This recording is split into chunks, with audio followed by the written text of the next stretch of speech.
نماز قصر کتنے کلومیٹر کے فاصلے پہ واجب ہوتی ہے اور کتنے دن تک واجب رہتی ہے؟ اہل علم کے اس بارے میں مختلف فتوے ہیں اور ان فتووں کی وجوہات ہیں۔ رسول اللہ صلی اللہ علیہ وسلم نے میرے اپنے علم کے مطابق کوئی لمٹ مقرر نہیں کی۔ صحیح مسلم کی جو حدیث پیش کی جاتی ہے، ثلاثت فراسخ اور ثلاثت امیال، 3 فرسخ یا 3 میل، پھر اس کو 9 کلومیٹر بنایا جاتا ہے۔ یہ آپ جب شہری حدود سے باہر نکل جاتے تھے تو یہ اس قصر کے آغاز کی بات ہے، نہ کہ اتنا سفر کرو تو پھر قصر کریں گے۔ رسول اللہ صلی اللہ علیہ وسلم قباء گئے ہیں، آپ حی بنی سلمہ قبلتین گئے ہیں، آپ علیہ الصلوۃ والسلام نے یہ قصر نہیں کی، لیکن آپ جس بھی سفر پہ نکلے ہیں آپ نے قصر کی ہے۔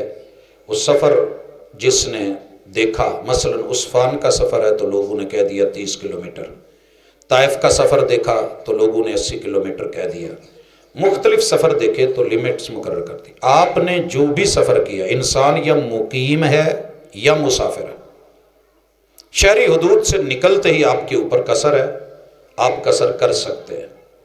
کتنے دن ہے؟ صحابہ کہتے ہیں کہ ہم جب 15 دن سفر کرتے تھے، 15 دن تو ہم قصر کرتے تھے۔ سنن ابن ماجہ میں یہ روایت موجود ہے، کنا اذا سافرنا 15 اگر 15 دن سے زیادہ ٹھہرنا ہے تو پھر آپ قصر کریں گے۔ مثلا ہم یہاں سے گئے ہیں، مجھے پتہ ہے کہ میں نے 13-14 دن میں لوٹ آنا ہے، تو وہاں رسول اللہ صلی اللہ علیہ وسلم نے اپنے سفر میں اس میں قصر کی ہے۔ بعض نے کہا ہے کہ نہیں 3 دن ہے، اور انہوں نے وہ 3 یا 4 دن وہ گنے ہیں کہ جو آپ مدینے سے مکہ پہنچے تھے۔ باقی جو آپ نے وہاں پہ رہ کے قصر کی ہے یہ سب کو پتہ ہے، لیکن وہ اسے حج میں ڈال دیتے ہیں۔ لیکن رسول اللہ صلی اللہ علیہ وسلم کے صحابی کہتے ہیں کہ ہم 15 دن تک یہ قصر کرتے ہیں۔ اگر اس سے زیادہ ٹھہرنا ہے تو پھر یاد رہے کہ آپ قصر نہیں کریں گے، پوری پڑیں گے۔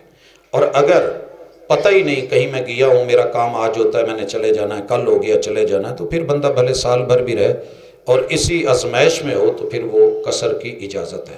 اور یہاں یہ بھی ذہن میں رکھ لیں، ایک بندہ ساری زندگی سفر میں رہا ہے، وہ کبھی مقیم ہوا ہی نہیں، تو وہ قصر کرے گا، کیونکہ اللہ نے اس پہ واجب ہی وہی کی ہے، اور اس پہ چونکہ وہ سفر میں ہے۔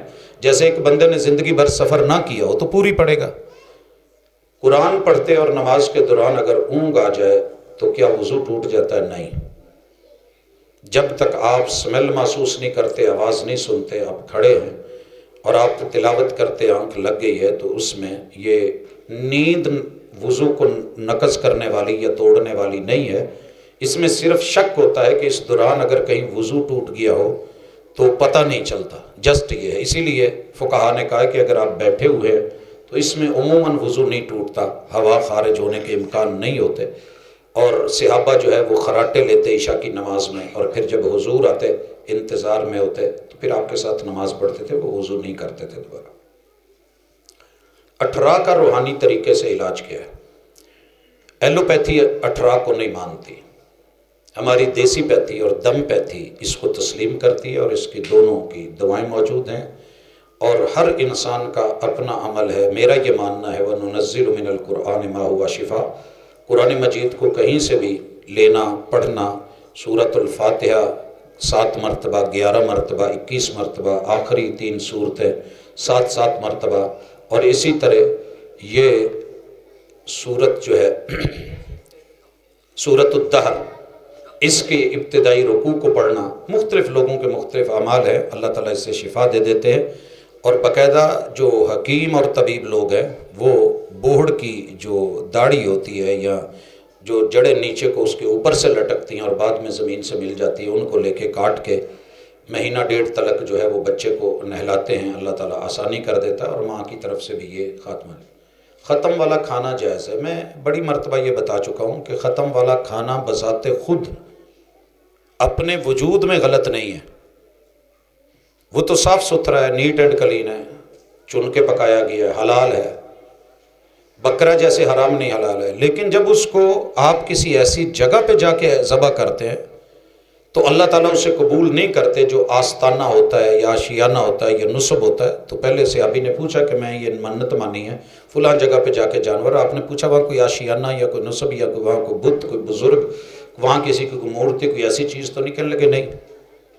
یہ پوچھنے کا مقصد کیا تھا؟ یہ جو بلیاں ہوتی ہیں نا، چڑھتی ہیں یا اس طرح کی چیزیں، یہ رسول اللہ صلی اللہ علیہ وسلم کی سنت میں ایسا کھانا نہیں ہے۔ اس کے اوپر پڑھنا، پھونکنا اور پھر اسے باعث خیر سمجھنا رسول اللہ صلی اللہ علیہ وسلم نے یہ نہیں۔ اس وجہ سے ہم کہتے ہیں کہ کھانا بذات خود جتنا مرضی اچھا ہو، اطائر لا ہوتی، اس رزق سے موت اچھی۔ اللہ نے اس کو جہنم کی آگ کے انگارے کہا ہے، ان الذین یاکلون اموال الیتامی ظلما انما یاکلون فی بطونہم نارا۔ دیکھیے سود کے بھی تو پیسے ہوتے ہیں، سود کا پیسہ تو بذات خود پیسہ ہی ہے نا، میں نے 10 روپے کے اوپر 1 روپیہ لے لیا، اور شریعت کہتی ہے کہ یہ اپنی زندہ ماں یا مری ہوئی ماں کو قبر سے نکال کے 36 مرتبہ اس سے منہ کالا کر کے جو روٹی تو نے کمائی ہے تو کیا کمائی ہے، کون سا پیسہ ہے، تو وہ بھی پیسہ ہی، لیکن شریعت جو کہہ دیتی ہے اس وجہ سے پھر ہم اس سے اوائڈ کرتے ہیں اور بچتے ہیں۔ اگر نیت یہ ہو کہ اللہ کا نام، نیت اگر یہ ہو کہ میں نے سود کما کے مسجد کو دینا ہے، فلاں جگہ لگانا ہے، تو نیتیں پیچھے مسائل بھی دیکھتی ہیں اور اصلیت بھی دیکھتی ہیں۔ کیا وہ کسی غیر مسلم کو دے سکتے ہیں؟ بھائی وہ کھانا ہے، چڑیوں کو ڈالیں گے حلال ہے، سارا کچھ ڈالیں گے، لیکن آپ نے جو اصل اس کی بیک گراؤنڈ ہے کہ یتیم کے گھر سے اس کو پکوایا ہے، کس نے اجازت دی ہے؟ یہ آپ کو شریعت نے تو اجازت نہیں دی ہے۔ جو بیچارہ بھوکا فوت ہو گیا، اس کے گھر سے اگر 40 دن کھانا آپ نے لگا دیا ہے تو یہ بین شریعت نے تو نہیں لگایا تھا، لہٰذا اس سے بچنا بہتر ہے۔ جرابوں پہ مسح کی مدت مقیم کے لیے 1 دن اور 1 رات، اور مسافر کے لیے 3 دن اور 3 رات ہے۔ سبحانک اللہم و بحمدک، اشہد ان لا الہ الا انت، استغفرک و اتوب الیک۔